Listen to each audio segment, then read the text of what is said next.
That's a Shame is brought to you by the people who support us over at patreon.com/shamecity. If you have $1, $2. $1 to spare, join us again at patreon.com/shamecity. Please.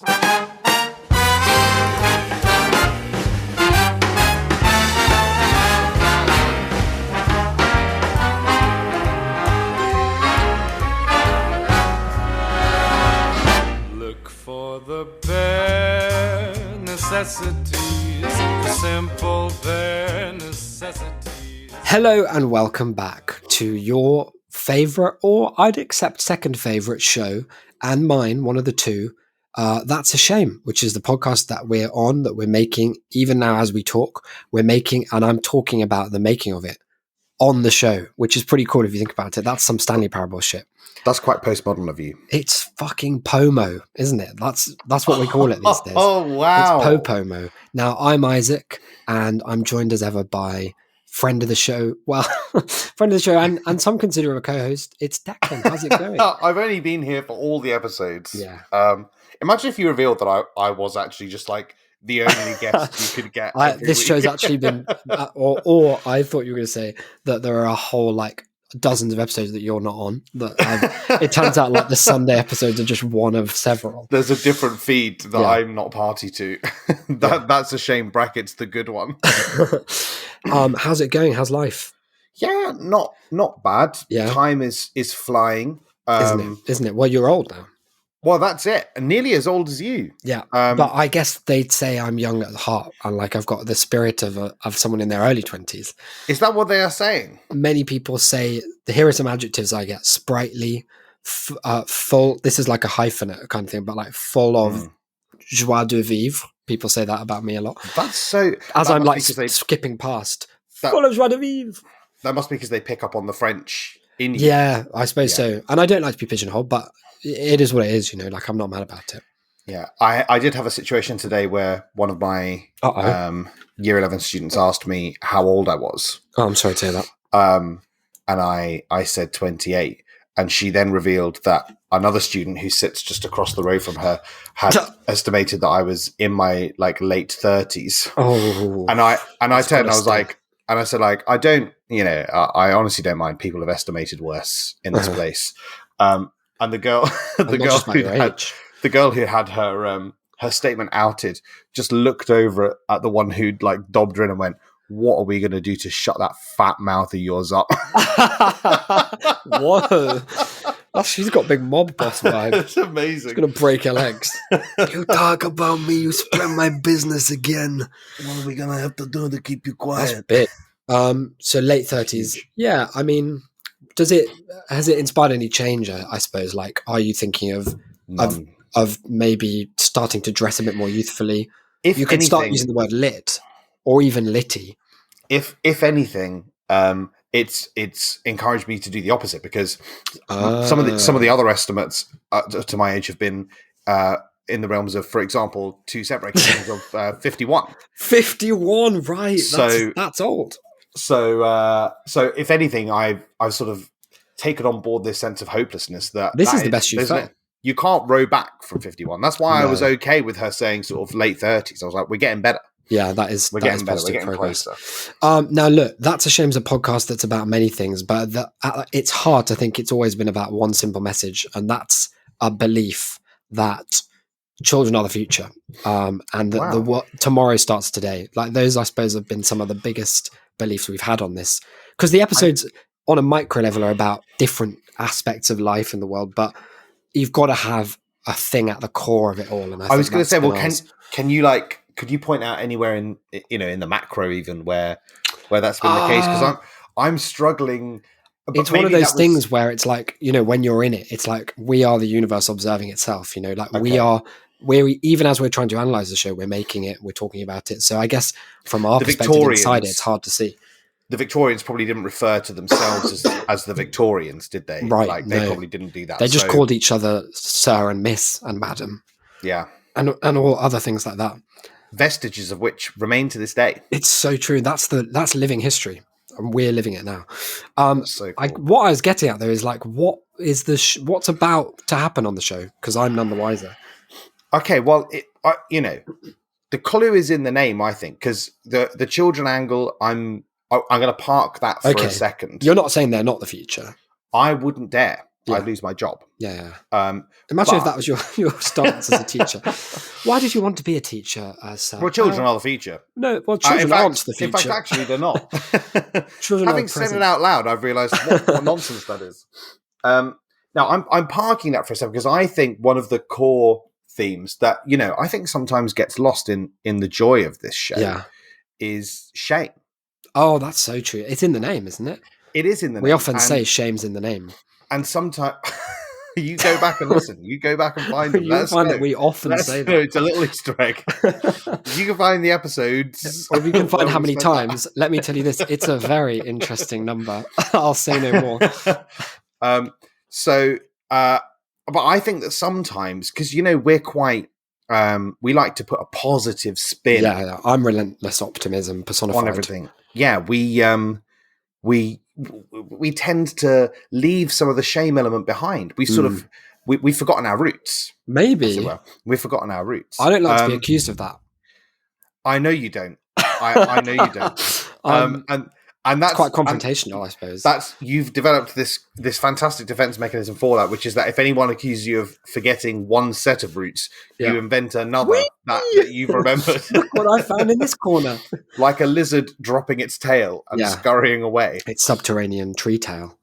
And I was thinking, what's the most shameful thing it's that nudity. A living being can do? You're very close. It's visiting the bog.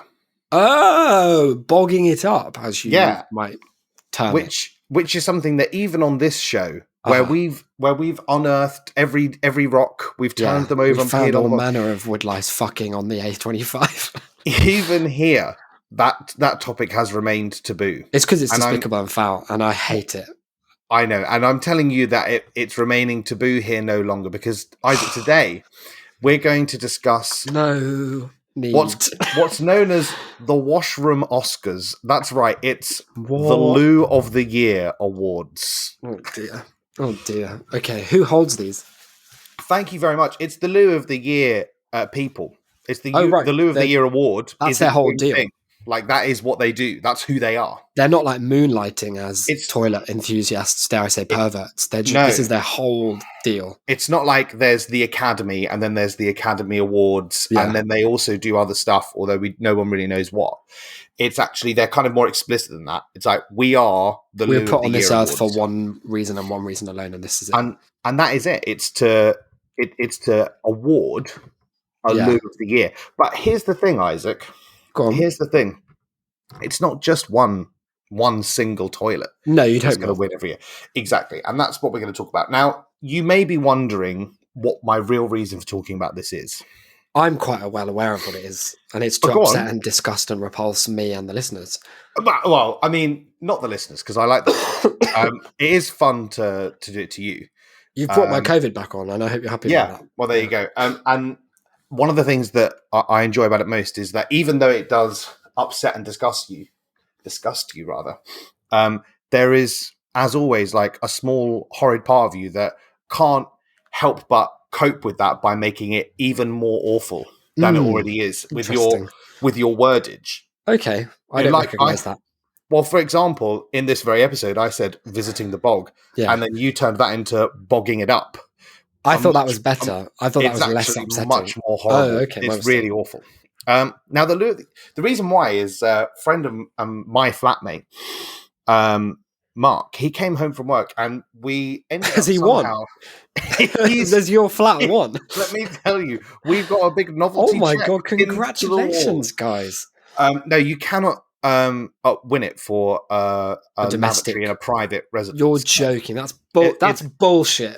The term that appears more often in all of the literature is a quote away from home washroom, which is it's so awful because it's amazing that there's something disgusting about having a euphemism for something that didn't need a euphemism. Yeah, they make it sound really sordid. Yeah. Like you can just say any type of public toilet. But for me as well, like every washroom is away from home because I don't consider it part of the house. I consider it like a sort of disgusting parasite that sits on the edge of our dwelling space. You've set up a real psychological kind of end zone to the sometimes you tell someone you're going for a walk, you're going outside and you're just going to the bathroom, and they're like, well, I just saw you go into that room. You're like, no, you didn't. It's an interesting use of the second person there. Sometimes one. Well, anyway, he came home from work and we were discussing sort of one of these like unspoken things between people, but I would say specifically users of the gents bathrooms, which is this phrase that I consider almost some kind of like weird Manchurian candidate sort like of an activation word, right? Yeah, which is Armitage Shanks. Oh yeah, of course. Right. The brand, the ubiquitous brand of urinals and apparently other appliances such as sinks. Oh yeah, ending it there. Only that's it though, right? Like, well, seems. Yeah, I can't think of another company that is so dominant in such a specific space. It's what we call a monopoly. There's the Schindler's Lifts people. Yep. And there's Armitage Shanks, and those two have that seemingly entire market sewn up. They've got it sewn up, yeah. Yeah, it would be a novel occasion to look down at a urinal and see anything else.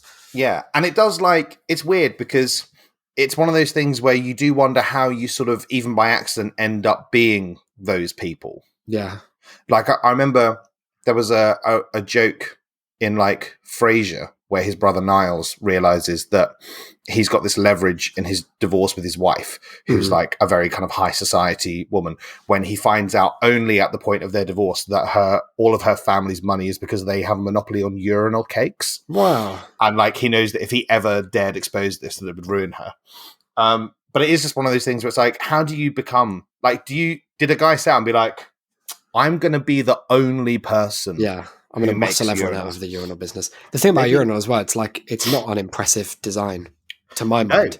No, none of them are. Possibly the simplest thing you could ever make. So they can't be like much better than any others, because I could make one better with the resources in this room. I would love for you to do that as a small pet project that we can maybe then take a picture of. Yeah, that's absolutely fun. That'd be fantastic. I'd love to see that. And then it kind of like inevitably led on to this idea of the Loo of the Year Awards, which you kind of every now and then you might see a little poster for when you're entering a bathroom. Oh, I never have. In a public space. That might be part of this blocking off, your resets that you do. Yeah. I do one before and after every bathroom trip. I assume that you're doing it sort of every 10 seconds whilst inside, just in case. So you're probably wondering, Isaac, like what's the aim? What's the aim of the Loo of the Year Awards? No, I'm not. No. Well, like, that's very humble of you to try and like play down your own natural curiosity. But I'll tell you anyway. Okay, sure.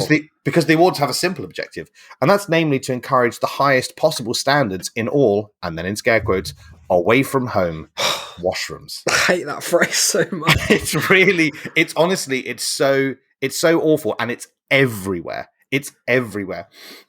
The phrase like birthing bodies, which is another of these like there are better ways to do kind of like gender inclusive like language around birth, and birthing bodies is just a really horrible. It makes it sound like that there are like you keep them in a cupboard somewhere. Yeah, it's like you put one on when you're ready to a baby happen. It makes me think of the pods in the Matrix. Yeah, it's just one of those things. It just doesn't need to be there. But anyway, what they do is sounding. Each entry, and anyone can nominate. So I could have been nominating now. Yeah. Now, it does have to be approved by the owner of the establishment in which it's in. And you'll be pleased to know that there is an entry fee. Wow. But how much? They don't say. They won't tell me. It better be 50p at most. I would hold your horses on that. So, it's a rigorous process. But basically each entry is then fully assessed against established judging criteria. So there's different things that they're judged against, and all entries receive a grade that's either bronze, silver, gold, platinum, or the coveted diamond. Oh my god! Can you imagine an unannounced visit by a fully trained and authorized Loo of the Year Awards inspector. Wow, a pervert will come and scope out your bathroom. Like, this does seem to be the main thrust of it, which is that, like, to be involved in this, I think you do have to be just a bit sick in the head. You have to get an unusually high amount of pleasure from evaluating a bathroom, because the right amount of pleasure is round about none. And I know that these people, you know how sometimes criminals, the ones that break all the rules, they will sometimes use that social grey area that exists, where if you just shout like janitor or like cleaning crew or something, or you just carry like a mop, you can just go around the bathroom. Yeah. Sometimes, a guy will use it to go into the woman's bathroom, for example, in a movie where he might do a murder of a woman. Is that a trans? Not even necessarily, no. Wow. I mean, it depends if you're reading a J.K. Rowling book, I suppose. Right. Oh, yeah, that's probably where I've got it from. But what I think is that these Loo inspectors, they probably take themselves into the cubicle. They'll be letting themselves in with a skeleton key into the cubicle while someone else is using it. And they'll say, "Oh, so sorry about this, sir or madam. They've got the clipboard. Here's the badge. I'm Loo Inspector of the Year. I'll only be 5 minutes. How are you finding this?" And then they shove a dictaphone right in your face while you're doing your great shame. And it's sad to think that that's probably going on year round. Oh, well, the judging period is actually only from sort of July to September. Okay, I just won't use a bathroom in that period. You're free in other months of the year. Now, I mentioned earlier that there's not just one Loo of the Year. There's various different. You'd hope so, right? If you're going to put in months of effort, you'd hope you'd be able to come up with more than one. How many different categories do you suppose there are that you can? I suppose there are so many different categories, because when you think about a bathroom, they're very multifaceted, right? You've got best tap, you've got shiniest mirror. So sorry, you've totally misunderstood. Oh, each of them is just for the Loo. Oh, it's an overall thing. As a whole, okay. There's no best hand dryers, anything like that. It's about the overall quality of the Loo. You should be able to get a Louis for best music. Like, that should be its own category, in my view. They do mention that some Loos might have music in them, but it's very, very brief. It doesn't. I don't think it sways them as much as you'd like. Because there's that curry house near where my parents live, where rather than music in the bathrooms, they just play an endless loop of what appears to be a kind of 1950s Radio 4 documentary about colonialism in India. And it's all That's people. Great. You go into the bathroom and it's like, "So I beat them into a pulp, see?" And it's like, this is General Raciston. He did so many genocides that people forgot to count. It's a very strange bathroom experience, but very educational. Like, that should get a Louis, even though the bathroom itself, from a functional standpoint, is quite. It's not lacking, but it's quite bare bones. As washrooms away from home go, because of that ambience, that's a platinum Louis. You'd love to think so, wouldn't you? I know it is. But if they went in there and I know more than they do. There was a great documentary playing over the stereo system, but unfortunately the cubicle doors were less than like 50 millimeters apart. Then that's it. God, they're harsh. They run a tight ship. They won't even look you in the eye. There are actually 61 different categories, and the amazing thing is that the different categories overall are just different places that you might find a toilet. Okay. Are there 61 different places where you might find a toilet? That strikes me as many. Yes, and you could get a Dorling Kindersley I Spy book out of that. Yeah, it's because don't jump the gun. Yeah. Okay. Okay. So it's because they've broken them down into some really I would say interesting categories. Right. So here are some notable ones that I've found. Ferry ports. Okay. Well, that's so few of those. And you'll be pleased to know that is a distinct category from ferries themselves, which is another category. Yeah, I mean, don't fuck around. Because we've all been there. You go to a really nice go for a really nice piss at the ferry port. Yeah, and then when you get on the ferry itself, it's a mess, just a hole into the ocean. And there's a man pissing into the Dyson hand dryer. Of course. Fuck. Didn't I also? I'm trying to sort of remember my own anecdote here, but it was definitely on a ferry crossing. The classic Dover Calais situation that someone just made a terrible noise and then said "oops" or something inside a cubicle. That was a bad time for me. That was it was on a ferry as well that I had the one where I walked in and it turned on the automatic lights and then a very sad voice just said "thank you" from inside one of the cubicles. Been there for hours. That's not winning a Louis. Car parks. Well, they don't usually need one. No, well they usually are one. Yeah. For people, anyone who's or the car is, right? Wow. Oh yeah. Wow. Yeah. I bet they haven't even considered that. I should message them.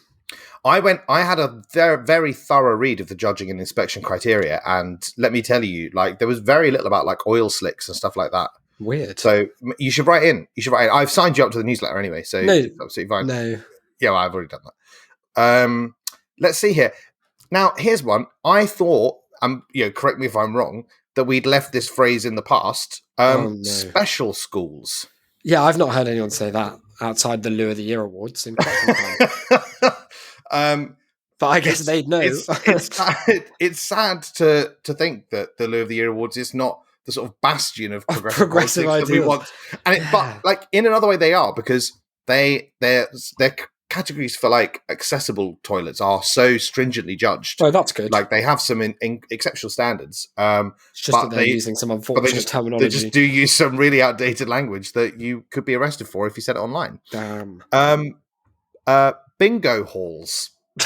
That's its own category, right? But here's where the bingo halls category gets weirder, is that a separate category, but this is all as one, is casinos / bowling alleys. Those aren't similar. that's a casino and a bowling alley are further apart than a bingo hall is to either of them. Yeah, in the spectrum, it goes bowling alley, bingo hall, casino. Yeah, there are. It's really, in the middle of the bingo hall. That's so strange. Like, I would love. This has got big. There's a question that I keep asking online every 6 months on average, and we've definitely. Is it about nerd thigh strangling? And it's about these fucking nerds and their thighs. 3 boys in 1987. Yes, they were top of their class. I can't quite remember the story. Near 100% fatality rate. Wasn't there a bowling alley involved in the nerd thigh story? Quite possibly. I think it was in a car park outside. No, I try and find out, and no one. Not only can I not get an answer to this, but no one that I ask takes it seriously as a question worthy of inquiry. I'm worried that you're about to say it. Every contract that I've ever signed, and I'm sure the same is true for you, because a couple of them overlap. Hang on, is this going to be about birds? Yes. Why are they separate? Every rental contract stipulates separately that you can't keep birds or animals. And like, it's such a simple question.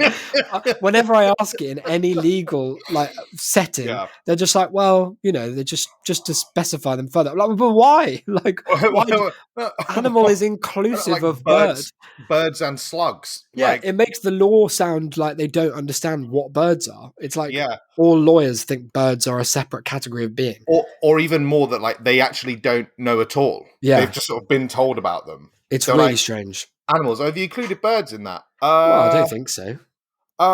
Let's just put it on. We'll put it next to it. We'll put it next to it. Yeah. Put it on. But how that became there must be a story there as to how it became like the standard boilerplate tenancy agreement to specify it separately. That again, like is kind of one of the themes of some of the stuff that I'm about to look at, which is, if we assume that half the reason for most legislation is that someone's encountered it before. Yeah.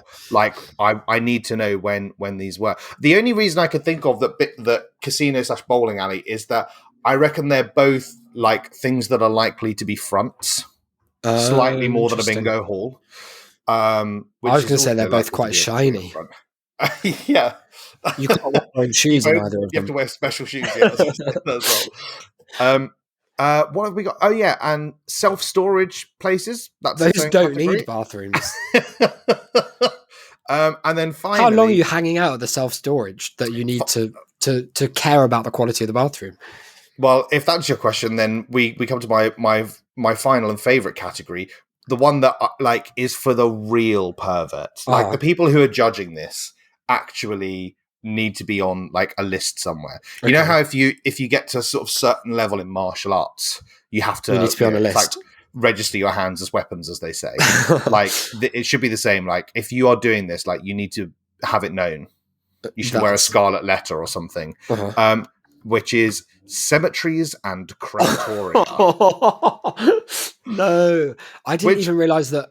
Well, I've been to quite a few cemeteries and none of them have ever had a public bathroom. So I guess maybe this is like... Not one that's signposted. Yeah, maybe this is just a kind of writing category. There's just like one person on the board who runs a cemetery or something and it's just a stitch up. He's like, well, I'm just going to get myself a shoe in every year. Yeah. And crematorium, like they're not typically, I don't know, do you hang out at them for long enough to need You're in and out. It's quick, isn't it? That's the whole point of cremating someone. But like, I think that maybe it's that like you can, the 61st category is any workplace washroom, but that kind of, that overlaps with lots of the other categories. So I think that like, obviously if you work at a crematorium, there has to be a bathroom that you can use. But does that count because it's private to the but it's an away from home bathroom. That's where that comes in. Surely the real loo then would just be like the private bathroom in the penthouse of like the Ritz or something every year. Like that should be the only one that ever wins. And they're like, well, none of us are allowed to see it, but I'm assuming it's good. When it first started up in 1987, it was mostly kind of like hotels, posh hotels that were winning. Yeah, I can imagine that. The thing that I just think is like, imagine if you turn up to the crematorium to send your loved one off into the fire, and like and it's only a bronze winning out of a black van, climb the lab coat Clayton. We're here, boys. Get out of the way. The L team. That'd be amazing. I love the idea that the like crematorium manager completely like bungles the actual job of cremating because they're so nervous and excited. He's here.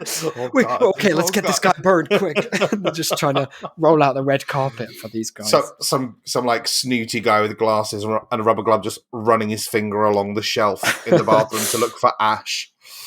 So yeah, so there's loads of different categories and there's lots of different inspection and judging criteria. Yeah, you'd hope so. I've picked out just sort of a choice few that I thought that you might enjoy. And these could be applicable in our daily life, I suppose, because now we've got, it's like that thing of, you know, if you don't have the palate definition yet to understand different flavors of something, now you're giving us the vocabulary and the framework to explore what a bathroom really can be. And we'll now be in our daily life more critical, more able to appraise them, which is great. You might be doing fewer resets because you'll have the language to understand your trauma. That's so good. So I mean, one of my favorite things that came up because obviously the judging and inspection criteria are different because the inspectors aren't the judges. They go out and gather the data, and then it's the sort of like I suppose sort of like the old dogs of the industry who actually pour through the data. You've got to have been bogging around since at least the 1970s to have anything to say on the judging front. You can't be green. If I may, a stalwart. Nice. Thank you. That's really good. So in the judging criteria, which are mostly very, very simple, the last two are about like, legality and standards. But it's just very funny that that's the kind of category. And then the only bullet point in both of those sections was a sentence that said, "Is the toilet compliant?" Oh, no. Such a horrible phrase. With what? Did it bend to your will? That makes it sound like the alternative is it just doesn't accept your human waste. Yeah. It just shuts down before it goes in reverse, if anything. That's horrible. So the first thing that caught my eye was about sort of like entering and exiting the bathrooms. They're big on signage. There's a lot they've got to say about signage. Yeah, let me tell you, is very tedious. Oh, weird. But then there was something that just amused me because it said, "Is there any impediment to the safe usage of the facilities? Such as overhanging vegetation, broken paving, awkward steps, potential loitering areas around the building." Oh, yeah, you can't have those. Now, they've got lots of concerns about people loitering or as they like to say as well, peeping. Oh, no. They talk about peeping a lot, do they? Yeah. That's telling on themselves. There was a lot. Yeah, well, there was a lot of stuff about how, like, if you have open windows for ventilation, it offers opportunities for people to peep. Yeah, I'm sure. In fact, that was one of our fun top toilet tips that'll be coming back later on. Okay, well, don't peep at people. No, that don't have open windows for ventilation. Oh, I see. Okay, because otherwise peepers will take advantage. Peepers gonna peep. That's what they always say at the Louis. But what I want to know is like, who has like taken a dump on a toilet with a big tree hanging over them on broken paving and gone while the jets are loitering outside. Hey, look at this wise guy. You know what? This is award-winning stuff here. This is silver at best. I'm definitely going to get the manager of this joint to pay the probably 3-figure application fee to go into this competition. Is there an award ceremony? We'll come. Is there an in memoriam? Here's to the bathrooms we lost this year. Fucking imagine. That's life goals. I'm gonna get, when you die, I'm gonna get your photo up at the Louis in memoriam section while some like janitor sings like "Smile when your heart is breaking." You've again kind of jumped the gun in terms of that, but like don't worry. The only other pun that I was going to try and fill it with them, but then I was too sickened by the idea myself. But the only other one I thought is like, you could the compare for the awards. You could call them the WC, not the MC. That's horrible. I think I can sell them that. I'll edit that out. Are there one or more brackets dependent on user numbers? Larger cubicles, that's 150 centimeters times 100 centimeters, for ambulant or larger users. Okay, that's a good question to be on the lookout for. Yeah, this is an unfortunate thing to know that the Lou of the Year awards people are painfully aware of. Are all cubicle partitions in good order? Free from holes and other damage. Damn. Yeah. Imagine like. You've come close to giving it a platinum, giving it a straight up diamond, and then it turns out it's a big pervert. If it wasn't for the sort of tape edged hole in between cubicles, and the fact that it's currently in use, you get plus points for that though, because if you're trying to like prevent people from getting splinters. Oh, that's true. Are there any extras provided, such as VR goggles, such as sanitizers, air fresheners, flowers, or local information? Oh yeah, I go mad for a bit of local information in an away from home washroom. I'm beside myself. To read in the bathroom. The 12 sites of Daventry. Yes, please. I'll stay in here all hour. I don't know why I bought this hotel room. I've got everything I need. My family are back at the table enjoying a lovely meal. Because Daddy's locked himself in this award-winning Louis-nominated fucking hellhole, complete with flowers and guidebooks. Soles of his feet inch deep in piss, too mesmerised by the map of Ebor Arkham on the back of the lavatory door. Wow. And then finally, and this is one where it really kind of it brings to mind the idea that somewhere someone has walked into the most horrifying situation of all, is the baby change decor child/baby friendly? Oh no! Which is happened? Like, what have they seen? That's really bad news. So, like Freddy Krueger, like painted onto the wall of very good. The baby. The whole area. When you open it, it's like a big dragon's mouth. Yeah. It's like you're sacrificing it. Replete with like sound effects and stuff. Feed me. They've got like fake thunder and lightning, like the Rainforest Cafe going on. That's very good. So yeah, those are some of the inspection criteria. Just to give you an idea of how it's detailed. It's detailed. They are. You've got to respect that. Like, regardless of the domain, someone that has this level of pride in their craft and that kind of attention to detail, I think exactly we have no choice but to see. We're going to come on to what I mentioned a second ago, which is the top toilet tips. Yeah. Section, because they're not like the sort of the film ratings like the MPAA in America, where they don't give you any guidance, right? So they're tips at people who could be establishing their own away from home washroom as to how to get the best one, to give themselves the best chance of getting on the. I thought it was for users.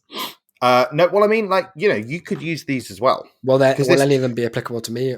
Tell me, Otherwise, I might not be interested. Tell me if this is applicable to your sort of living situation. Go on. Where trough urinals are provided, allow 70 millimeters of urinal per user. Oh, that's not as much as I'd hope. That's really so. Trough urinals allow. Everything about that is so bad because number one, fucking hell. If it's a trough urinal, how are they enforcing that? Exactly. Yeah, they're not, are they? They're not. There's no way they could do that. But it's just about allowing it. If people choose to bunch up for recreational purposes, then that's on them, isn't it? Imagine you are in the unfortunate situation of using a trough urinal and there's a bloke next to you with a ruler. Wow. Like a tape measure. Just sorry, like so making you need sure to allow 70. Using millimeters for that is so upsetting. It's really good. It's really, really upsetting. A queue of longer than 2 minutes should be considered unacceptable. That is unacceptable, yeah. That's sorry, I don't mean to swear, but that fucking sucks. Whoa! Okay, keep it clear. Sorry, I'm quite passionate about much like the Loos, keep it clean. APCs, now that's automatic public conveniences, or as they're commonly known, super loos. What the fuck are those? Have been in use in the UK for many years. They've not. Their main advantage is that they're available 24 hours a day. They are normally self-cleaning. What are they? And wait for it. They are normally self-cleaning, and vandals do not like spending 20 pence (brackets normal entrance fee) to gain access simply for misuse or abuse. Those vandals, they fucking hate that. They're not going to part with their 20 pence. Not just to go and do some use or misuse. I've never heard of an APC in my whole life. Are they those ones that sort of appear? I think it's like the ones at King's Cross or at Waterloo. Have a little look at it. Where it's like a big toilet. No, they don't exist, unfortunately. That's a shame. Type in super loo. No, probably not. just SUP. It's all one word. Next time I'm on, maybe I'll connect to your Wi-Fi and just have a little search of that. I don't need to do it here. You've got perfectly good Wi-Fi up there. You can probably do it. Damn, I can't. And then this one, this one probably will be applicable. Okay, that's good. So do you want to get this one jotted down? Yeah, let me just load up my notes app. Cool. Okay, so it says here. Yeah. What are these called? Top toilet tips. Sorry, toilet tips. Yeah. Just getting the heading. Yeah.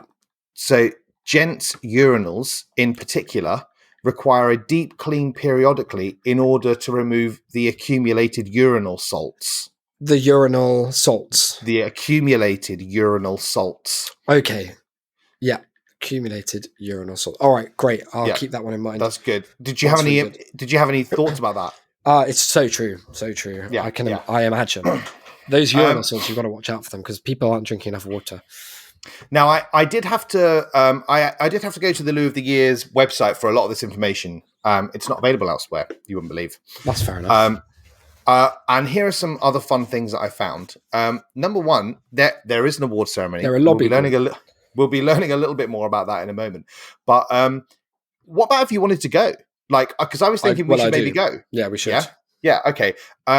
The ticket is, let me just see, £125 plus VAT. Fuck me. What are you getting for this? A 3-course toilet-themed dinner?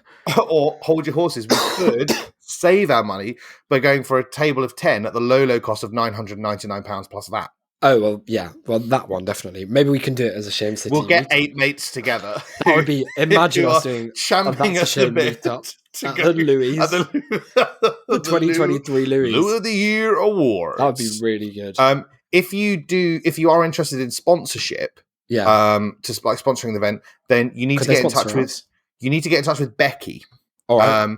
Do you want to just in that note? Do you want to just get down her email? It's becky@loo.co.uk. Okay. Well, Becky, I think we're really kind of hitting it off on this note. Where can I keep in touch with you in future? Becky@loo.co.uk. Okay, Don't call. I'm married. I'll not email you. Yeah, that's Becky@loo is so fucking horrid. It looks Becky so funny written down. Okay. Where's Becky? Now, is that Lou as in Lewis? No, not so much. No, more like lavatory. Yeah, it's a real shame. But one of the things that I was able to find just underneath that was a link to some of the social media. Yeah. For the Loo of the Year. which, as you can imagine, is popping off. It's fucking dire. It's really poor.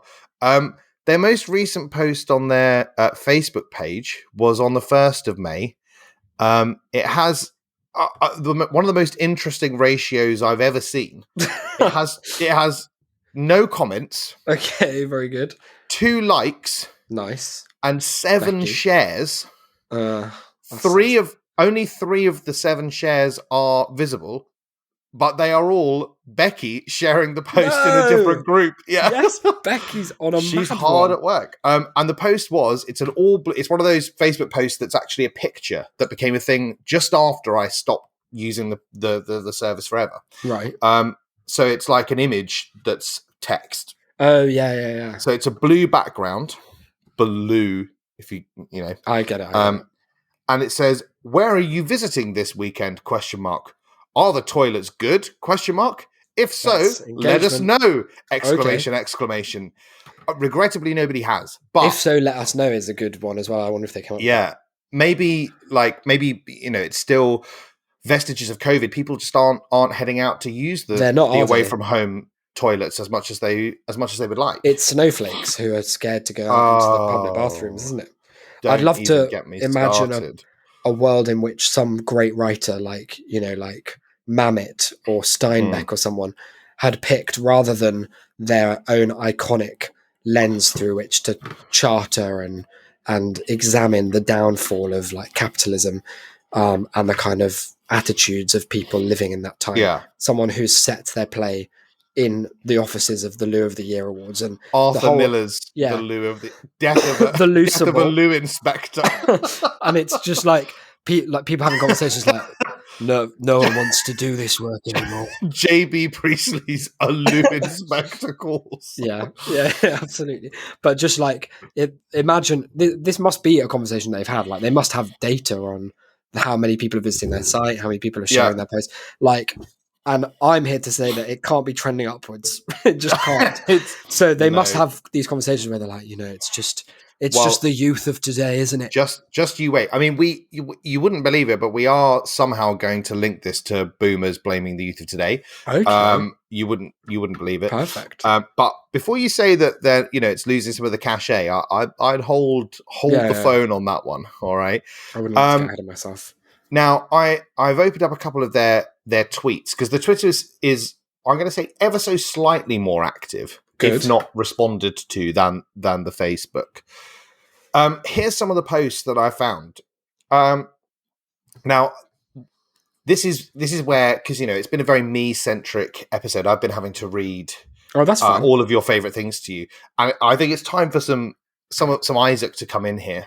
It's optional. I'm fine with this. What I'm going to do is I'm going to read the text of this tweet, and then I'm going to send you the tweet, and I'm going to ask you just to briefly describe the image. Okay, to the listeners. That sounds fun and interactive. Yeah, because I'll just give you a heads up. It might be the bleakest photo I've ever seen in my whole life. Okay, right? Cool. Like, and I just do need you to be prepared because it's sad in a way that is so like gutting to the soul. Wow. The text says, this is from the 15th of March this year. Congratulations to #Buttercrane Center, who won the Spaces to Change Toilet Entries Trophy at the event. Compared by Jules Hudson, sponsored by headline sponsor #Acrol and associate sponsors P-Wave and #Citron Hygiene. P-Wave? Hygiene spelt wrong. Nice. Trophy was delivered by Raymond from #British Toilet Association. I need to find out more about him. But don't worry, you're going to find out more about. Well, you're going to find out more about the BTA for sure. Isaac, I've sent in the old Zencastr chat. I've sent the tweet. Could you just describe the photo? Oh, good. What we have is we've got 2 people who look like the personification. Did you see that picture that went around recently of the face swap of every British Prime Minister? Yes. It's somehow that man. It's that man's less successful brother. To me, he looks like a sort of like, he looks like Andrew Neil if you only saw him once and had to describe him from memory and at a distance. He also looks like he must be leaning backwards because he's rather a huge man, apart from in the head area. So he might be leaning. He is handing a cup or being handed a cup. I can't quite tell. He's handing over because that's Raymond. That's Raymond from the hashtag British Toilet Association. Love that for Raymond. He's wearing, I should say, a 3-piece suit as well. Yeah, like, he actually is. Yeah, guys, he's handing it to a smiling woman in a blue fleece who looks pleased as punch, to be honest. And they're standing in what I can only describe as the most normal. Actually, I would say it's subpar looking. It's got that kind of weird. I guess the equivalent of what pebble dashing does to the outside of a house is what this does.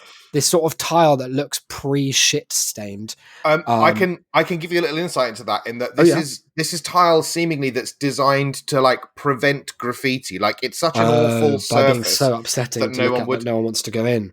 Now it is you've let the cat out of the bag there. They are standing in a toilet. She is in front of the toilet. Now if you just look next to Raymond's arm there, could you just read out for us what award this toilet has won? That's a Diamond Award winner right above the hand dryer they've put there. It is. And I know that's a good hand dryer. I'll give them that. They used to have those at a place I worked, and they're extremely powerful. It's the accelerator. It's very the accelerator, powerful. Yeah. It will blow. It makes all the skin move, which I think is a good sign for a hand dryer. Not just the water, the skin. The thing is, the rest of it's horrid. If you were in this one, you wouldn't know because you'd be too busy reading and being impressed by the Loo of the Year award poster. And maybe some of the local literature as well. Just to get a feel for the area. That unfortunately is just out of shot. Yeah. So that's one tweet that they've done. We'll have to post this on the Shame City Gang Twitter for people to find. I will do. Although I'm worried that if we engage with them in social media, because no one else does, we're going to spark up some weird parasocial delight where you and maybe they will sponsor us. People. Yeah, maybe. The next tweet is from a few days before that, I believe, the 9th of March. We hashtag Dornafield Touring Caravan Park at Newton Abbot today. That I assume they meant to say we are at, but they didn't. To personally present Simon and Linda Dewhurst and their team with the brace yourself Lifetime Achievement Award in memory of Simon's father Peter Dewhurst, who had entered the Loo of the Year award for 21 years, but sadly passed away in February 2021. Did he never win? They literally have it in memoriam. They literally turned up. There's so much going on in this tweet. There's so fucking much. First of all, it starts with the word we. Let's just gloss over that. Then we seem to have learnt that they're giving an award to the son and daughter-in-law of the deceased man, who the wording made it sound. Let me just verify now that you sent the link. Yeah, he never won an award. He entered it 21 times. Yeah, so this was a man who was crying on bended knee to be recognised for his achievements in toiletry. Listen, and they wouldn't fucking bend the knee, and now he's dead. You know. He fucking died before being awarded even so much as a bronze Louis. I cannot think of anything worse than dying wanting to but never having won a Loo of the Year His award. ghost is going to be so furiously specific in its hauntings. So the like it's such a strange thing, but like one of the things that appears here and in some later stuff that we're going to look at is that one of the things that they are really keen to put out there is that they are totally unbiased. Uh-huh. Like the people who are interested in this clearly believe in some kind of Loo-based conspiracy going on, that the Loo of the Year awards would be favoring X, Y, Z. Oh, okay. And so like they constantly, so you know, fair play to them. They weren't playing favourites just because he was, you know. It's about quality, not quantity of entry. This is a man who spent a quarter of his life, at least, begging for access into those sacred halls of Loo awardsmanship and never got it. The thing you do have to ask is, how good can the toilet at a touring caravan park be? I would say any toilet is an upgrade to what my experience is of caravan parks. Now, the Loo of the Year awards themselves. Now, a lot. The tweets that we've seen so far have been because some people were unfortunately not able to make it to the big event. I'm sorry to hear that. They're the real victims. Yeah. So this tweet here from the 2nd of December, just the day after your favourite day of the year. My birthday, This was last year. Great news. We have Mark Spellman as seen on Britain's Got Talent to entertain us at the Lou of the Year Awards. Oh, Spelly's going to the Louis. Yeah, Spelly the Magician. Huge. Now, look, I know I've got some sympathy. What with COVID, it must have been a hard time to be a magician. Yeah. But there's only so many times you can do Zoom tricks. Holy shit. I would have to be properly on my knees to be going to the Lou of the Year Awards. But then, this year will be compared by Jules Hudson as seen on Escape to the Country Farm on 5 and previously BBC Country File. That super checks out for me. People who love the countryside too much are exactly the kind of fucking perverts who would be getting up in the Louis. I can imagine big time. Coming home to your wife or your husband, your partner. Yeah. Be like, honey, I got the job. What is it? It's an award show. Oh my God. Which one? The Oscars? The BAFTAs? Some are calling it the Washroom Oscars. Wow. So that's also a shame. Unfortunately, that was Friday, January the 14th, so we missed it. But next year, are they every January? It's every year. It's different days. Okay, they keep mixing it up. That's cool. Now, we're going to do another to round off the tweets. We're going to do another of these. I'm going to read the tweet, and I'll look at the image, and you're going to look at the image. Right. So here we go. The tweet says, on Friday, awards manager Jane. So she's important, right? Yeah. Received this picture from her son. When asking his daughter in the picture what the people were doing, she said, quote, queuing for the toilet. Okay. If a toddler has picked this knowledge, we obviously need more toilets and of a higher standard. Yes. Hashtag 2022 LOYA entries. Yes. Okay. Make 2022 the year of the toilet. Yeah, and here we go. Here is, oh no, I believe I've just sent you the same one again. No, I've got it. I've got the correct one. Wow. Oh my God. This is a picture that says more than 1,000 words. What we have is a little baby child, I'd guess of about 2.5. In fact, I think it said she was 2, didn't it? No, it just said toddler. Yeah. And a big doll's house, taller than her, in front of which she's arranged absolute legion of figures queuing in a kind of ellipse, going round and around. And I guess the line does go to the front of the doll's house, but it also, it's almost like gone back. The people at the back of the line are almost at the front of the line, if you catch my meaning. And then they go all the way out and back around. And what this baby is definitely not done by herself, because you don't really have the motor skills to make this kind of domino line of toilet fiends at that age, is create the perfect satire, I suppose, of what we've all been saying is our woke culture of too many queues. We've been cucked by the queues. Well, because if you remember earlier, a wait time of 2 minutes is unacceptable. It's a war crime. And do you reckon? I mean, look, there's hundreds of people in that queue. That's an hour, easy. That is an hour. People will be stewing in their filth before they get to the work. And you think they'll stay in the queue? I think they will. Just in case. I think they will. People have got too much pride. Stiff upper lip. Now, like a point is raised there, about queuing. But you might be wondering, Declan, are there any other reasons why we do need better loos? We've got this. We've got this this sort of Lou of the Year awards. We're hearing all about how to make your loos better, but why? Why bother? Well, thankfully, there is some really interesting information about this on Raymond's own British Toilet Association website.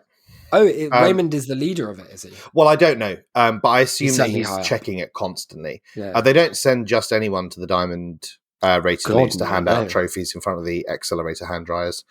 So they have a whole section on the website that's titled "Why Do We Need Better Loos?" And basically, the British Toilet Association, for our listeners who don't know, obviously a minority, they are an organisation who are kind of like behind. They support the Lou of the Year awards. I think they're kind of pressure group, I imagine. Yeah, they're like almost like a lobbying group. Yeah. Except they don't have enough money to actually do any lobbying. Yeah. So they're just sort of like kicking up a little bit. They're just agitating in a very small scale. Exactly. They go, the Lou of the Year awards. They're bog we also think that. You could they would probably take that as a bit of a as a bit of a slight. But well, I calls them like I sees them. Now they had a couple of reasons. Most of them were, the general fodder that you think. Here are two that I picked out as being particularly terrible. Okay. Really. One was this. Tell me what you think. This feels to me like something that you would have written during the old SEO content writing days. Oh yeah. Right. Which is that public toilets are the quote shop window for any area or establishment where first and lasting impressions. Shop window is the shop window of any establishment. where first and lasting impressions of levels of customer care are made. Fuck yes, that has such big SEO vibes, doesn't it? Because it couldn't mean less. A shop window and a public bathroom are diametrically opposed in all of the most important ways. If anything about your public bathroom is shop window-esque, I would chance to say you've done it quite wrong. Rife for peeping. Yeah, that's a peeper's paradise you've made.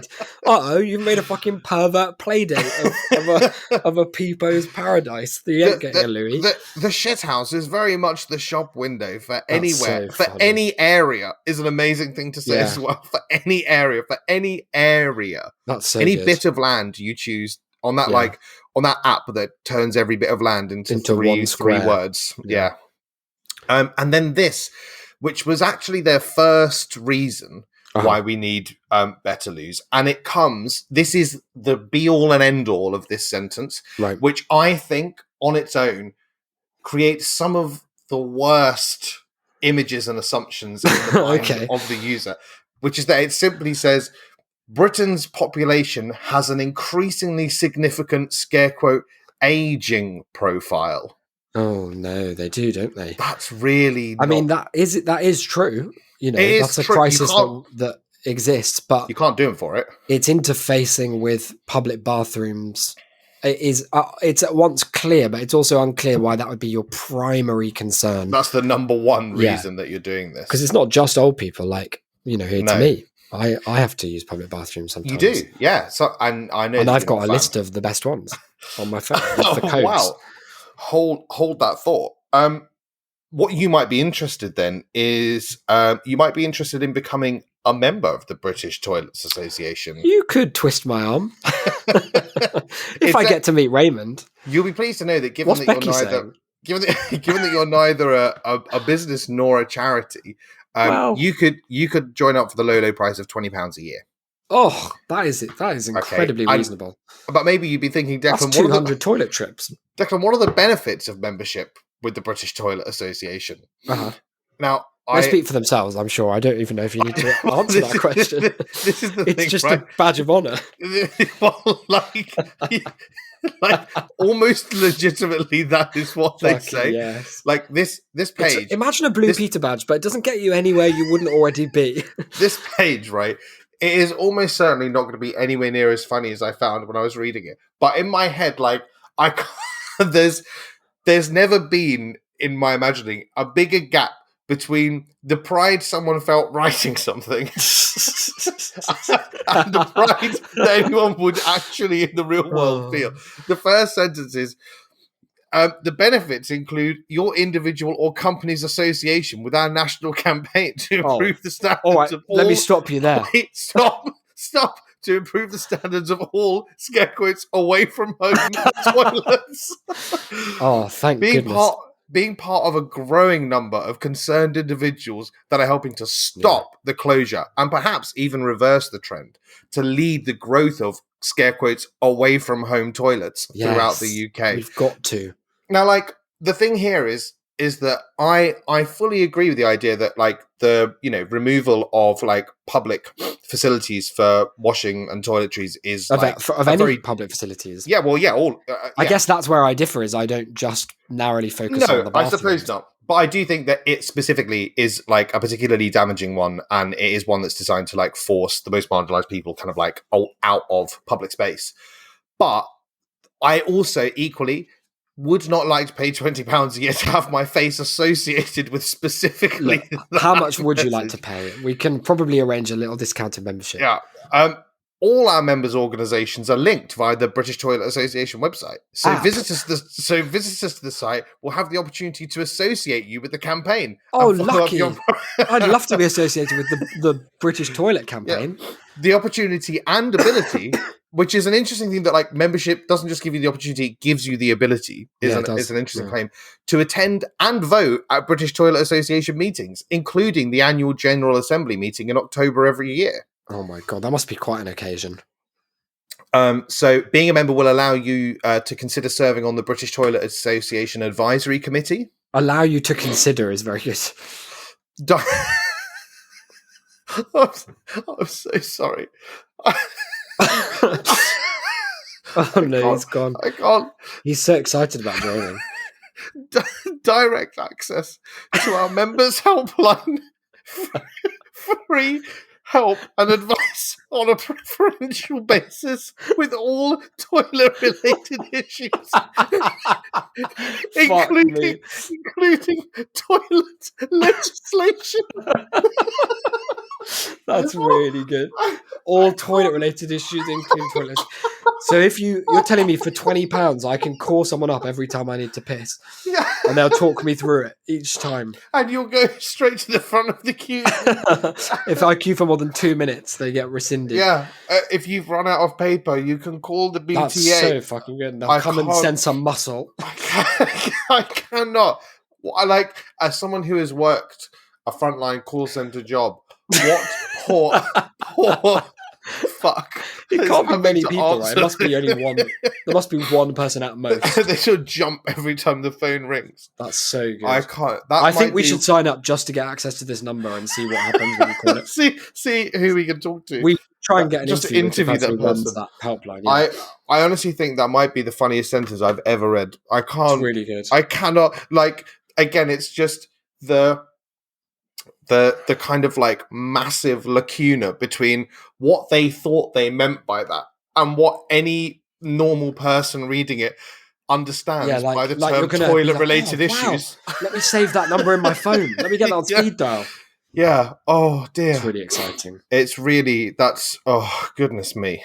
So that's just a selection of. Do you get any physical things like a t-shirt or a badge? No, there's 25%. Sorry, £25 discount on conference fees. So that's okay. That's quite good. That's not the same. Also, if you they can connect you with a vibrant network of active members involved in developing the scare quotes away from home toilet market. I could do that myself. If you wanted to do that, there's no way that you'd be able to get the contacts of the British Toilets Association. Look, I'm not saying I could get the same level. Yeah. Priority involvement. Now, here's one that links nicely onto my next one. Priority involvement into British Toilet Association projects and research. Research, okay. Yeah. Yeah, that's more up my street. Now, again, Isaac, as I've said a couple of times today, you might be wondering, what sort of research is the British Toilet Association doing? Now, here's the only bit of research I can find that they are doing. And the reason I can find it is it's one of the main links at the top of their site. So the pages are home, news, about us, contact us, membership, sponsors, and then this link, which appears to say truckers' toilets. Mm. And when you click on it, it says the following. Who hasn't grumbled about being, again, I love this already. I do need to say that this is one of the most powerful and unself-aware or self-unaware switches from first sentence to second sentence that you're ever likely to encounter. Who hasn't grumbled about being stuck behind a lorry or muttered when they've been overtaken by an eager truck? Yeah, how many of us think about the drivers and their toilet needs? Wow. Oh my God, yeah. Well, I've seen the light. You and your car toilet privilege. That's crazy. You haven't been thinking about that. What an economy of words as well to make me completely have changed. It's a paradigm shift. I would venture to say not many. I'd go so far to say none even, yeah. I'd go so far to say only you, Gillian only perverts, MA. Perverts only. Does it say MA? Yep. Whilst a large number of us work in an office with toilets easily accessible, trucks typically don't. The working environment of the lorry driver is the road. Gillian, you don't have to explain that. Gillian, I know. I fucking know, Gillian. Again, it's the idea of imagining her kind of perceived reader, no, which is someone to see, okay? The truck. Someone to whom once you reveal very early on the mystery of what this research is about, is still very confused as to why you might be interested. But what's the problem? I thought they drove around with the toilet on their back. No, that's where the freight goes. It's very rarely toilets. Almost the opposite. But it can be toilet. Yeah, well, sometimes they can't use them. The working environment of the lorry driver is the road, with loos and suitable parking areas few and far between. Does this have an effect on their health and well-being? Yeah. Question mark. Next section, aims of the study. I just can't imagine anyone saying this in anything other than like a Chris Morris sketch. As a member of the British Toilet Association, I am carrying out a study to investigate the extent to which the reduced number of toilet facilities may affect the health and well-being of lorry drivers. The study is being conducted to determine the current situation in the first instance, amazing sentence, with the ultimate aim of suggesting ways in which the working environment for lorry drivers could be improved. Now, I haven't done any research on this myself. I could tell you, I would say it's more toilets. It's more toilets, or invent a truck you can piss in. There's two options. Yeah, which way, modern man? More toilets, or a sort of porcelain floor to the cabin. Or no floor, so you just fucking... divest those interests. It is anticipated that any proposed actions might also benefit other mobile workers. Yeah. You wouldn't believe it. Interest from lorry drivers' organisations has been very positive, and I hope then members will respond with equal enthusiasm to the questions raised from the list of topics provided, which unfortunately is not actually provided. Damn. Every study requires evidence. That's so science. True. I don't know if you know. I'm glad they've got an MA on the case. And an exploration of previous research, but initial inquiries suggest that this is not a subject that has previously been investigated medically. Medically? Yeah. Thus, I mean, that's just not true, is it? Like, it's no mystery what happens if you don't piss enough. No. It's just that you don't need a study that specifies down to the granular detail of truck bladders to prove that it's bad. The guys in the lorries are not worried about what's happening in the nephrons. Yeah, it's more like they need a place to piss. This is a really troubling and like intriguing sentence. I want to know what she's typing into JSTOR. Thus, a great deal of lateral thinking is being deployed to find any possible relevant papers. Oh, Gillian, you're telling on yourself big time. Those aren't papers, Gillian. That doesn't count. That's got audio. Yeah, this like reeks of setting up your criminal defense early. Oh dear. like who was it? Was it fucking? It was the guy, Chris Langham, who plays Hugh Abbott in The Thick of It, where he was like, when he got done for looking at lots of images that he shouldn't. Yeah. So it was like research for a character. Classic defense, isn't it? Yeah. Your Honour, I was simply researching a paper on where a lorry driver can shit. And 5 minutes later, there I was on watersports.biz. In the meantime, I shall continue investigating this hitherto neglected field of toilet requirements for mobile workers, and will be pleased to update you on progress. That is unfortunately the latest. And how recent is that? What if Gillian's been killed in the process of doing this? She got run over. Unfortunately, it doesn't say. Although it's not encouraging, because at the bottom of this page is a link to the Truckers Toilets UK newsletter, which seemingly ran every month from November 2013 to February 2017. At which point we can surely only assume that the situation was resolved. Oh yeah, maybe it's all fine now. Yeah, no, maybe it's a happy ending, right? Yeah, that's great. Now you might be thinking that I might be thinking that's the end. Unfortunately, you would be wrong. I knew that I'd get you there. There's one more thing that came up in my research for this, which is it's too close, because obviously I know that you would love to do another episode on this, but it felt like this is too close. You don't want to stretch it out, because we don't want to be accused of being derivative of ourselves. This is about a book that I'm sure you'd be interested in purchasing. Maybe we will look at it on our sister podcast, Big Bad Books. Yeah, okay. This is a book called Bathroom Books. The Good Loo Guide. subtitled Ooh. "Where to Go in London." Wow. I mean, yeah, that does sound good. Now, unfortunately, it was written and published in 1965. Oh, okay. So it's not really as useful anymore. Here's some information. They say at the start, and again, I did warn you earlier, this is an impartial guide. Yeah. Our visits to Lewes have been anonymous. Well, I'd hope so, because who are you identifying yourself to otherwise? It makes me think they went dressed up as like the incognito guy. Like dressed up as a toilet. We have not declared ourselves, even after making use of the establishment's there's a facilities. fervid glee in it. They're loving it. They're getting off to their anonymity. We slipped in and out, and nobody knew. Climbed up the drain and pissed on the wall.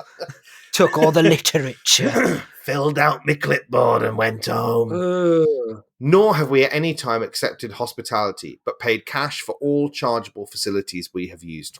Wow, that's honest. Lewes are rated by the application of stars, which is a weirdly poetic sentence. It's beautiful. 3-star establishments being, quote, worth travelling out of your way to experience. Stop. There's no such thing.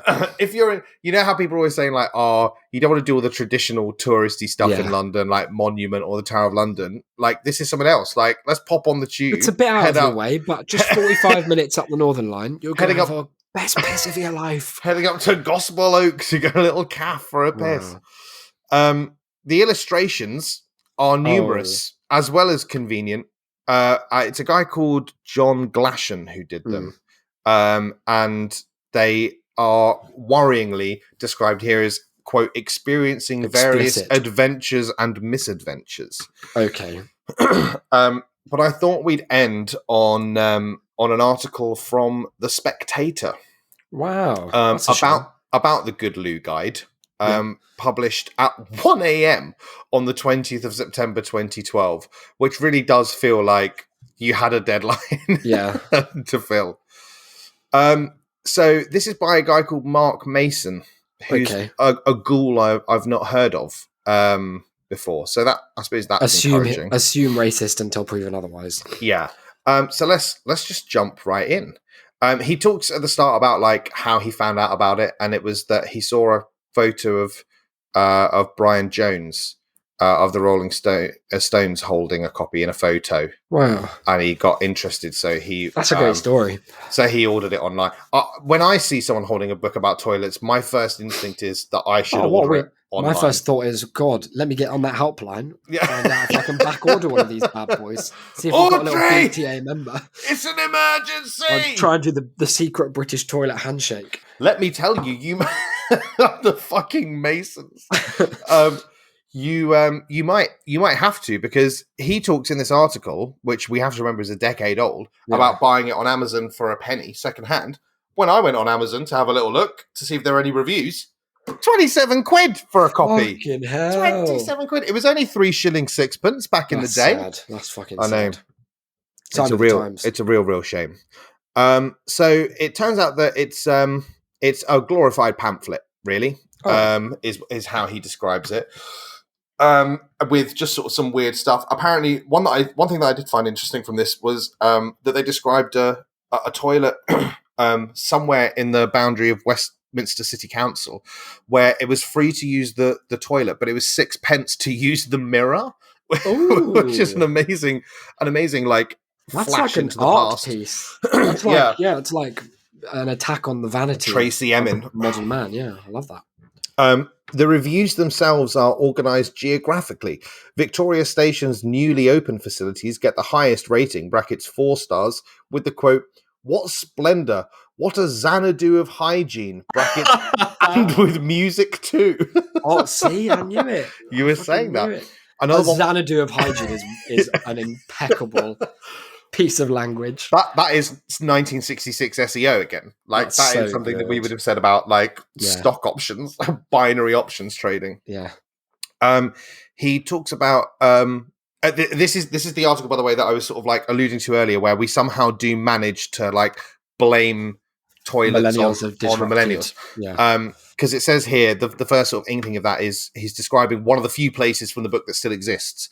An exquisite little red brick building in the northeast corner of Lincoln's Inn Fields survives, though it's depressing that Camden Council now see fit to display a sign telling you how to wash your hands. Oh my God, isn't it just for the snowflake generation? Yeah. An incredible detail from the book is that even as late as 1966, you could pitch up to Parliament and ask to use the loo. It quotes, make your request of a policeman at the stranger's entrance. He may direct you to a gents immediately to the right inside, or beyond the central lobby to grander establishments which look more like the seats of power. Sounds like a sort of secret way of becoming Prime Minister. It sounds like a secret way of becoming a nonce, is what it sounds like to me. There's no secret if it's in Parliament. Then we get the last two quotes I've got here are how he kind of rounds off the article, which again, article is a strong word. It was just describing the book, not even really reviewing it. Is that I realize why he was so interested in this, which is that he himself is a toilet pervert. He's probably one of the inspectors for the LOYAs. In that he says the book's only major omission seems to be Lord's Cricket Ground, where the white marble urinals behind the Adrich stand were (brackets and are) a thing of beauty. Wow. And I'll end on this because we've got, whilst we do have some listeners of the older persuasion, many of our listeners are what I might call the wokerati. Yeah, I'm sad to say I don't know how that happened with our listeners, but they're the sort of toilet Trotskyists of the younger generation. And I suppose this serves as a bit of a warning from the past from Mark Mason about that kind of infantile, where that'll get you, leftist attitude. The Good Loo Guide is precisely the sort of book that won't exist in the future, he says, when it doesn't exist in the present, which is an amazing thing to say. It's very funny. It'll be an app instead. Oh, fuck that. I suppose this makes more sense, he correctly says. Easier to update, more scope for reader or rather user recommendations. Why are you saying this like it's bad? Well, here's why. Technology has already started playing its part in the capital's loo life. In 2012. For a while, an anonymous worker at Waterloo Station was tweeting the entry code to the staff toilets. But apps are rarely conversation starters. In one of those joyous coincidences that fate throws up to brighten our lives, and just remember that when I tell you what happened. Yeah, I know what's going to have happened. A woman approached me the other day as I stood holding the book in Parliament Square. Oh, I can't believe you're not a pervert as well, are you? I can't believe you've got the Good Loo Guide, she said. Had she seen it at the Stones exhibition as well? No, I'm a Canadian academic studying here, doing my dissertation on London's underground toilets. There followed a fascinating chat about London's loos. Wow. And that girl grew up to be Becky at Loo. Loo.co.uk. Living the dream. Researching truckers with our best pal, Jilly. I mean, that's an incredible little slice. And the thing, I guess what's reassuring and worrying in equal parts is that, like, they are amongst us, Anytime you're walking past or anytime I'm using a public... sorry, I was about to use some archaic terminology. Forgive me. A washroom away from home, is that the... It's an away from home An away from home washroom, sorry. I'm kind of new to this, like, it's okay, but just as long as you do learn. An away from home washroom. I will know that, like, I'm in safe hands. Maybe moments before, maybe next week, maybe next month. But at some point, somehow, one of those Louis officials will be in there snooping about, microscope right up on the piss centres, checking those salt levels with their tongue. 2 parts per million, they'll say, as they slather a big diamond certificate on the wall. But we have to remember, they're doing it all for us. They're doing it all for Her Majesty. And also for themselves. For sexual pleasure for themselves first, then the Queen, then us. Then us. Then we come, and then in memory of that man who died after 21 failed attempts. And then after that, Captain Tom. Yeah, well, which he's number 5 in every list for me. Yeah. I think we should start a conspiracy that the Bathroom Association of Great Britain, whatever the fuck they're called, BAGBA, is pulling all of the strings in, like, political life. Like, I think we should start a kind of QAnon about them. It's good if one of them has the surname Chandler, that they're done for. It's good. Oh my God, Raymond Raymond Chandler. Oh, it's all coming together. Toilets have a handle. Yeah, it's one of those things where it's perfectly right for the sort of QAnon, because there is no way anyone there could have less sway on the the events of the world. So joining the BTA is almost a cry for help, a resignation. It's like you'll never have any status. It's like when, at a certain point in one's life, you're like, I guess I'm just gonna live a normal life. And I guess those people realized it quite early. It's like when the man losing his hair just decides to shave it all off. Yeah, it's like, you know what? This is it. This is it. This is who I am now. I work for the British Toilets Association. And, end of the day, I've got a helpline and you don't. So who's the real Interestingly, you do have to be bald to work there. You have to just be bald. Hygiene. It's just hygiene. Well, what an exploration and what a learning curve we've ascended so steeply, might I add, today. So steeply and so foully into the porcelain world of Bogdom. It's as simple as that.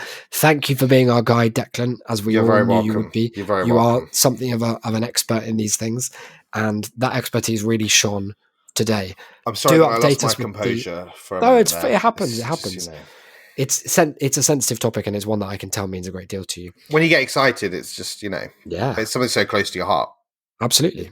We all get it. Now, something for you to get excited about, listener, is all of these plugs we've got coming, and I start them with our patreon.com/shamecity, where for the low price of $5 a month, I think, you get access immediately to some 80,000, I exaggerated there, but if you took off 1,000, I think it is about 80 back episodes and content pieces, including our new regular show Cups, which is a real joy. And there's a bunch of stuff on there. Do get involved. As well as that, we stream over at twitch.tv/shamecity or shame.city/twitch, same link. 4 nights a week on average, Monday to Thursday, about 9 p.m. We're playing games, we're doing puzzles, we're hanging out. It's a big and powerful vibe. You'd fucking love it, I tell you what. Declan, what else have we got going on? Have you mentioned the Discord? No. We've got a Discord. Yep. Discord. That's a website where it's not even a website, it's an app. In the old days, it would have been a book. Yeah, fuck. But it's one where you come together and you talk to people. Yeah, about bathroom. But it's just us. Let me tell you, there's piss chatter plenty in there. Yeah, too much. So shame.city/discord for that. It's a lovely place. Have you mentioned leaving us a review? I haven't. If you liked this episode, or if you didn't, but you are willing to give us the benefit of the doubt, head over to shame.city/review. Head over to the Louis and nominate us for 2023. You could buy us a membership, maybe. That'd be a nice little thing. Shame.city/review or reviews. 5 stars only, much like the best toilets. We only want the diamonds awards there. We've got all manner of literature. And say something weird in there and we'll read it out. Okay. That's a promise. Maybe one of us will. Isaac will be reading it out. I'll veto.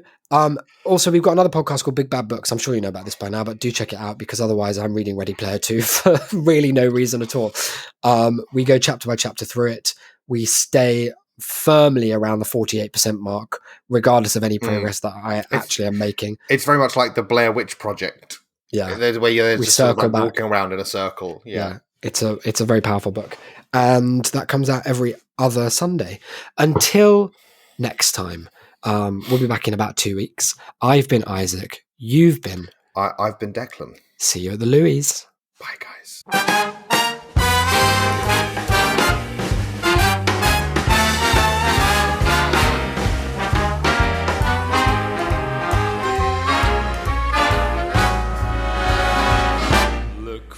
The bare necessities, the simple bare necessities. Forget about your worries and your strife. I mean the bare necessities, oh Mother Nature's recipes that bring the bare necessities of life. Wherever I wander, wherever I roam, I couldn't be fonder of my big home. The bees are buzzing in the tree. some honey just for me. The bare necessities of life will come to you.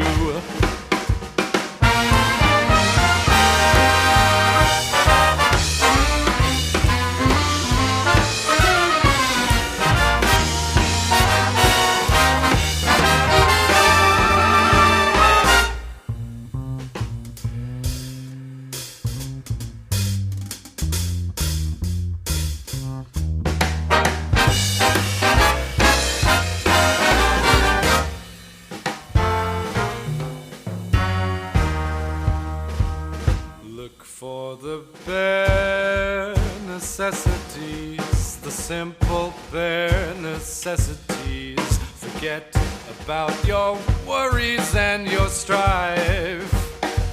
I mean the bare necessities, oh Mother Nature's recipes that bring the bare necessities of life. Wherever I wander, wherever I roam, I couldn't be fonder, my new home. The bees are buzzing in the tree to make some honey just for me. The bare necessities of life will come to you.